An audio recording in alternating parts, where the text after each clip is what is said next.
Hey guys, it's Mike with the Velvet Review, and today is bittersweet because we have finished the Epic 686 from Swift Fly Fishing. Hopefully you're getting started now and you're taking advantage of some of our tips and tricks.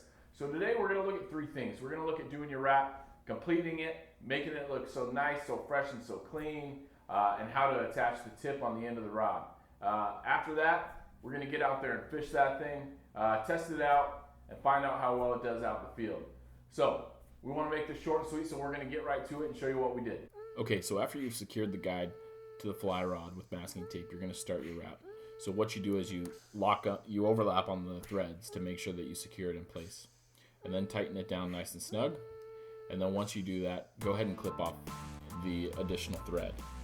So I used a pair of scissors for mine, and you can see that I left a tag.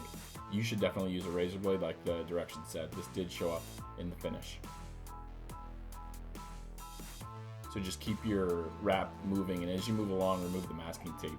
Make sure you do erase the china marker from where you laid out the guides. To finish the wrap, you're just going to use a piece of monofilament, tie a big loop, wrap about 6 times around that monofilament, and then run the wrap cord through that loop, and then pull the loop out the back end, like you see right here. That's going to secure the wrap underneath the thread. Then you can use one of the tools to get rid of some of the gaps in the wrap, and then just make sure epoxy up. Make sure you use equal parts. I used 1 cc per epoxy, and then I just mix it. You're gonna nice and tight or really well. Then you're gonna have a lot of bubbles. Don't worry about that. We're gonna get to this. So then you're just gonna paint it on, and you're gonna go from one side to the other. So don't start in the middle.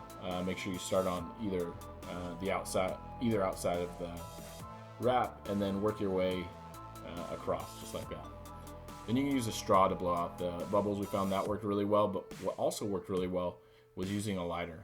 So make sure that if you're using a lighter that you just barely touch that thing, and the bubbles are going to disappear. Then from this, you just get to the wrapping stage or the rolling stage, where you're just going to roll this thing out for a couple hours every 15 minutes. So now we're going to attach the tip of the fly rod onto it. You're just going to use the 5-minute epoxies. I used a piece of tinfoil because I ran out of mixing cups. Make sure you just use the 5-minute and then a toothpick to kind of pack that epoxy into the guide there, and then slide it on. I found that I had to go back quite a few times and make sure that it was in line. Then just use some rubbing alcohol and clean it up. It's pretty easy. All right, guys. So last thing is this. So this is a Sharpie oil-based fine tip paint marker. So that Epic fly rod can be a little bit hard to ride on. We found that some of the gel pins that some blogs and forums talked about using didn't do the job on that fly rod. They just didn't adhere very well. So we went down to our local bookstore here in Central Washington, and we picked up this. I found that this did the job very well. Went right on. I did mess up a couple times. It was pretty easy to take off, but you got to be ready with a wet rag. So if you do want to do that on one of these Epic rods, I think this is probably the best marker. Again, it's a Sharpie oil-based paint marker. All right, guys, so we're all finished up. Bittersweet. I've had a lot of fun with the process. This is our review of the process. It was pretty easy. The kit gave you everything you needed, and what it didn't give you, it told you to go out and get, like that bobbin. You probably have masking tape, alcohol sitting around. I know you got scotch sitting around. So you probably have everything that you need besides that bobbin, unless you tie flies. You have everything you need to do this. So the process was pretty easy. It was actually surprisingly easy for me. I thought building a rod would probably be a really difficult thing to do. It wasn't. So if you're like me and you've always wanted to do it, but you've always been a little bit intimidated by the process, don't be. The kit gives you everything you need. Get out, get it, build it yourself. There's a really high level of satisfaction when it comes to building something yourself and being able to use that.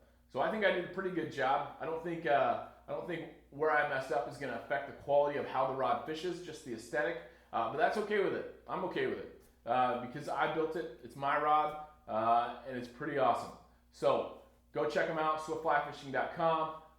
They just launched a great 7-foot 3-weight. It's a mocha rod. Oh, it's a beautiful, beautiful piece. So go check it out. And that's it. Hey, this was a lot of fun.